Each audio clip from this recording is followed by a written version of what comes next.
తిరుపతి జిల్లా రామచంద్రపురం మండలంలోని శ్రీ శక్తిపీఠం మహాక్షేత్రంలో ఆషాఢ వారాహి నవరాత్రి మహోత్సవాలు అత్యంత వైభవంగా జరుగుతున్నాయి. జూలై 15 నుంచి 25 వరకు నిర్వహించే ఉత్సవాల్లో ప్రతిరోజు వేలాది మంది భక్తులు పాల్గొంటున్నారు.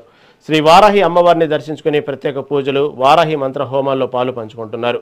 ప్రతిరోజు సాయంత్రం భక్తులకు ఉచిత కుంకుమార్చన అవకాశాన్ని కల్పిస్తున్నారు. అమ్మవారిని దర్శించుకుంటే కోరికలు నెరవేరి ఆస్తి సమస్యలు తొలగుతాయని నమ్ముతారు. ఉత్సవాల్లో పాల్గొని అమ్మవారి అనుగ్రహం పొందాలని పీఠాధిపతి మాతాజీ రమ్యానంద భారతి పిలుపునిచ్చారు.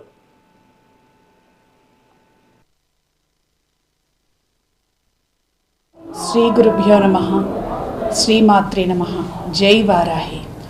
ఆషాఢ నవరాత్రులు వారాహి నవరాత్రులుగా మనం మన శ్రీ శక్తిపీఠ మహాక్షేత్రంలో ప్రతి సంవత్సరము కూడాను ఎంతో వైభవంగా జరుపుకుంటూ ఉంటాం. ప్రతిరోజు వేలాది మంది భక్తులు అమ్మను దర్శనం చేసుకొని అమ్మకు అర్చనలు, వారాహి మంత్ర హోమములు, అలాగే ఇక్కడ జరిగేటువంటి పూజా కార్యక్రమములలో పాల్గొంటూ ఉన్నారు.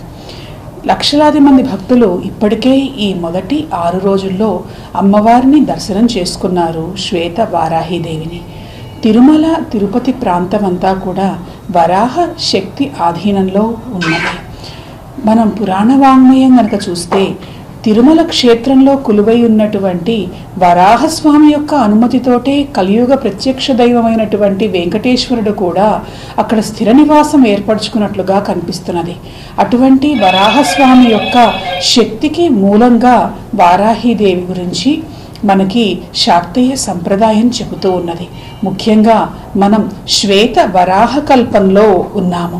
ఈ కల్పానికి కూడా శ్వేత వరాహ కల్పం అనేటువంటి పేరు రావటానికి కాలం శ్వేతవారాహీదేవి తన శక్తితో నల్లనివాడైనటువంటి నారాయణులో ప్రవేశపెట్టడం వల్ల ఆయన తెల్లటి వరాహమూర్తి రూపాన్ని ధరించాడు, భూదేవిని ఉద్ధరించాడు అని మనకు కనిపిస్తూ ఉన్నది.